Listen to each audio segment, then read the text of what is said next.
وعن أبي هريرة رضي الله تعالى عنه قال قال رسول الله صلى الله عليه وسلم من صام رمضان إيمانا واحتسابا غفر له ما تقدم من ذنبه যে ব্যক্তি রমজান মাসে ঈমানের নিয়তে রোজা রাখবে গুফির লাহু মা তাকদ্দামা মিন যামবি আল্লাহ পাক রব্বুল আলামিন তার গুনাহগুলোকে maaf করে দেবেন। সুবহানাল্লাহ। এরপরে বলেন মান কামা ঈমানান ওয়া ইহতিসাবান গুফির লাহু মা তাকদ্দামা মিন যামবি। আর যে সমস্ত নারী পুরুষেরা রমজান মাসে দিনের বেলা রোজা রেখে রাতের বেলায় তারাবি নামাজ পড়বে গুফির লাহু মা তাকদ্দামা মিন যামবি তাদের গুনাহগুলোকে maaf করে দেওয়া হবে। সুবহানাল্লাহ। দিনের বেলা রোজা রাতের বেলায় তারাবি। এই রমজান মাসে সমস্ত জান্নাতের দরজাগুলো খুলে দেওয়া হয় আর সমস্ত জাহান্নামের দরজাগুলো বন্ধ করে দেওয়া হয়। ফুতিহাত আবওয়াবুল জান্নাহ ওয়া গুলিকাত আবওয়াবুন নার। সুবহানাল্লাহ। রমজান মাসের যখন প্রথম রাত্রি চলে আসলো আল্লাহ পাক রব্বুল আলামিন সমস্ত মুসলমানদের কবরের আযাবকে মওকুফ করে দেয়, maaf করে দেয়। একটা মাসের জন্য তাদের রসুল দেওয়া হয়। সুবহানাল্লাহ। অগুলিকাত ফুতিহাত আবওয়াবুল জান্নাহ আর জান্নাতের আটটা দরজা খুলে দেওয়া হয়।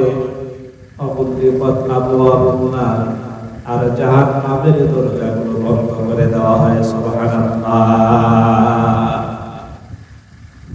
হুজুর আকরাম সাল্লাল্লাহু আলাইহি ওয়াসাল্লাম এই কথাগুলো আলোচনা করেছিলেন। তারাবি নামাজ সুন্নাতে মুআক্কাদা। তারাবি নামাজ 20 রাকাত, এটা আমাদের মাযহাব অনুযায়ী। তাবরানীর ভিতরে হাদিস এসেছে 20 রাকাত তারাবি নামাজ পড়তে হবে। শাফি মাযহাবের লোকেরা এবং আহলে হাদিসরা 8 রাকাতের কথা বলে থাকে, কিন্তু আমাদের মাযহাব তাবরানীর ভিতরে হাদিসে তারাবি নামাজ 20 রাকাত। তারাবি নামাজ যদি কোনো ব্যক্তি 20 রাকাত না পড়ে তাহলে তার আমলনামায় সুন্নাতে মুআক্কাদা তরক করার গুনাহ লেখা হবে। 20 রাকাতই আপনাকে পড়তে হবে, কারণ 20 রাকাত নামাজ পড়া এটা সুন্নাতে মুআক্কাদা। দুঃখের বিষয় হচ্ছে যে এই হাদিসটা যে বর্ণনা করা হলো হযরত আবু হুরায়রা থেকে, যে কোন ব্যক্তি যদি ঈমানের সাথে রোজা রাখে আর রাত্রি বেলায় তারাবি নামাজ পড়ে তাদের সমস্ত গুনাহগুলো maaf করে দেওয়া হয়। সুবহানাল্লাহ। আরেকটি হাদিসের মধ্যে এসেছে যে কোন ব্যক্তি যদি ঈমানের সাথে তারাবি নামাজ পড়ে এবং রোজা রাখে ওই ব্যক্তিটা এমন নিষ্পাপ হয়ে যায় যেমন নাকি কোন মা তার সন্তানকে প্রসব করার পরে জন্ম দেওয়ার পরে শিশু বাচ্চার যেমন কোনো গুনাহ থাকে না। যে ব্যক্তি দিনের বেলা রোজা রাখলো রাত্রি বেলায় তারাবি নামাজ পড়লো একটা মাস, আল্লাহ পাক রব্বুল আলামিন তাদের গুনাহগুলোকে আমল করে maaf করে দেন। সুবহানাল্লাহ। এজন্য অসংখ্য হাদিস এসেছে এই রমজানের ফজিলতের ব্যাপারে। হযরতে থানবী রাহমাতুল্লাহ আলাইহি বর্ণনা করেছেন, বেহেশতের কিতাবের ভিতরে তিনি এই রমজানের ফজিলত বর্ণনা করতে গিয়ে বলেছেন, একদিন এমন একটা দিন আসবে কঠিন হাসরের ময়দান, যখন মানুষগুলো বিচারের অপেক্ষায় থাকবে, বিচার দেওয়ার জন্য থাকবে। মা তার সন্তানকে ভুলে যাবে, সন্তান তার মাকে ভুলে যাবে। দুগ্ধ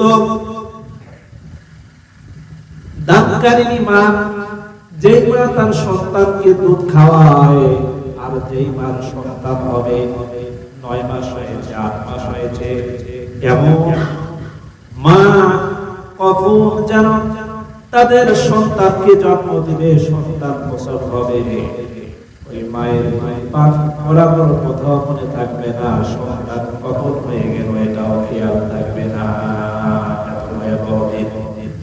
অথচ এই দিনে আল্লাহ পাক রব্বুল আলামিন এক শ্রেণীর মানুষদেরকে জান্নাতি দস্তরখানা বিছিয়ে দিবেন। জান্নাতি দস্তরখানায় বসে তারা জান্নাতি খাবারগুলো খাবে। সুবহানাল্লাহ। লোকেরা বলবে, আল্লাহ পাক রব্বুল আলামিন এরা কোন সমস্ত বান্দা, এরা কোন লোকেরা যারা আজকে আমরা বিচার দেওয়ার জন্য, বিচারের জন্য অপেক্ষা করছি, আর এই সমস্ত ব্যক্তিরা জান্নাতি খাবার খাইতেছে।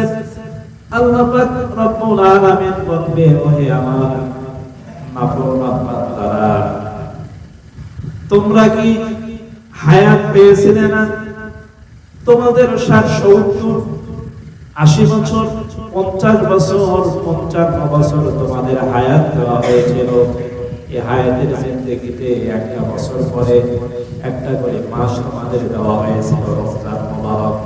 এই রমজান মুবারকে তোমরা রোজা রাখো নাই, তোমরা রমজানের দিনে খেয়েছো, রমজানের দিনে তোমরা খেয়েছো, তোমরা রোজা রাখো নাই। রোজা না রাখার কারণে আজকে তোমরা বিচারের জন্য অপেক্ষা করছো। কিন্তু এই সমস্ত ব্যক্তিরা আমি আল্লাহ পাক রব্বুল আলামিনের জন্য তারা 13, 14, 15 ঘন্টা তারা না খেয়ে থেকেছে, আমার জন্য রোজা রেখেছে। আমি আল্লাহ পাক রব্বুল আলামিন এই সমস্ত ব্যক্তিদের উপরে খুশি হয়ে গেছি। এই জন্য আমি আজকে তাদের জন্য জান্নাতি দস্তরখানায় জান্নাতি খাবার পরিবেশন করছি। সুবহানাল্লাহ।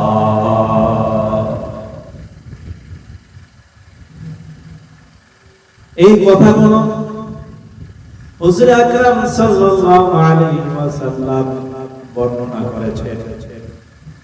হযরত সালমান ফারসি বলেন, এমন করে ধারাবাহিকভাবে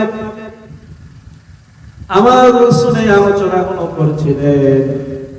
আলোচনা করতে করতে একটা সময় তিনি ইফতারের কথা বললেন। বললেন, ও আমার সাহাবীরা, ও আমার সাহাবীরা, তোমরা ইফতার করাবে। যদি কোনো ব্যক্তি কোন রোজাদার ব্যক্তিদেরকে ইফতার করায়, যে ব্যক্তিকে ইফতার করানো হয়, ইফতার করানো ব্যক্তি ওই রোজাকারী ব্যক্তির মতো নাকি তারা নামায় দেখে দেওয়া হয়। সুবহানাল্লাহ। সাহাবায়ে কেরাম দরিদ্র সাহাবীগুলো বললেন, ইয়া রাসূলুল্লাহ, ইয়া হাবিবাল্লাহ, আমরা তো দুর্বল, আমরা তো দরিদ্র, আমাদের টাকা নাই, পয়সা নাই, আমরা কেমন করে ইফতারি করাবো? হুজুর সাল্লাল্লাহু আলাইহি ওয়াসাল্লাম বললেন, মান ফাতারা সাইমান আলা মাদকাতি লাবানিন, যদি কোনো ব্যক্তি কোনো রোজাদারকে এক গ্লাস দুধ দিয়ে ইফতার করায়, তবুও তার আমলনামায় রোজা রাখনেওয়ালা ব্যক্তির মতো নেকি দেওয়া হবে। সুবহানাল্লাহ। আর তামারিন অথবা খেজুর দিয়ে একটি মাত্র খেজুর যদি কোনো রোজাদার ব্যক্তিকে দেয় ইফতার করার সময়, তাহলে ওই ব্যক্তির আমলনামায় রোজা রাখনেওয়ালা ব্যক্তির মতো নেকি লিখে দেওয়া হয়। সুবহানাল্লাহ।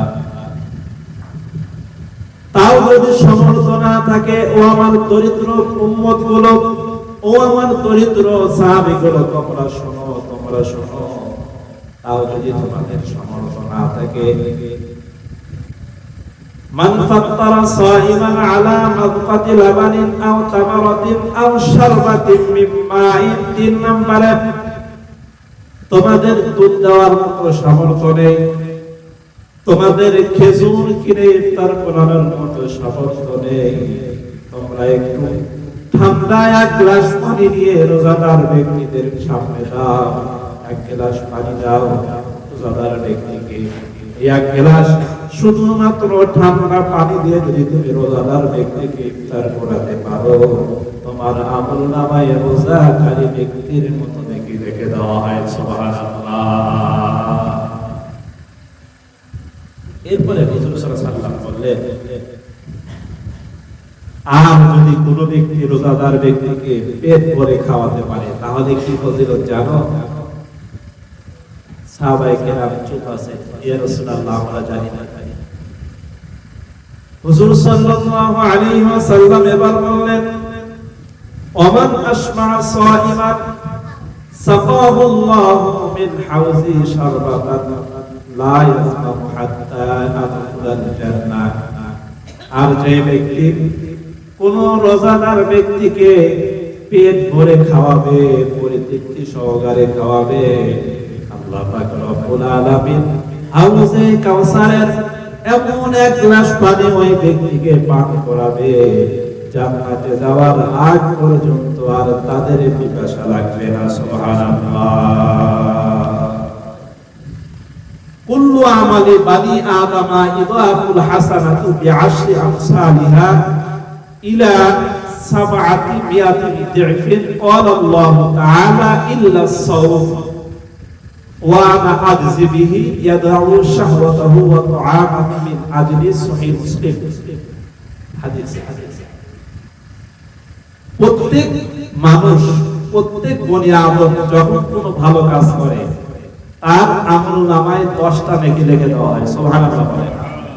এটা 10 থেকে 700 পর্যন্ত বৃদ্ধি করে দেওয়া হয়। সুবহানাল্লাহ। ক্বালা আল্লাহু তাআলা, আল্লাহ বলেন ইল্লা সাওম, কিন্তু রোজা ছাড়া। রোজা ছাড়া, রোজাটা ভিন্ন। কেন? ওয়া আনা আজজি, রোজা আমার জন্য। তাহলে কোন ব্যক্তি যদি 1 টাকা দান করে নেকি কয়টা হয়? কয়টা? মান জাআ বিল হাসানাতি ফালাহু আশরু আমসালিহা, 10টা নেকি হয়। কয়টা নেকি হয়? 10 এর থেকে বৃদ্ধি হয় কি পর্যন্ত হয়? 700। কত হয়? 700। রোজাটা শুধু 700 এর মধ্যে সীমাবদ্ধ থাকে না। সুবহানাল্লাহ বলেন। কারণ ওয়া আনা আজজি বিহি, আল্লাহ বলেন রোজাটা আমার জন্য, আর রোজার প্রতিদান আমি নিজেই দেব। সুবহানাল্লাহ। এটা ভিআইপি, এটা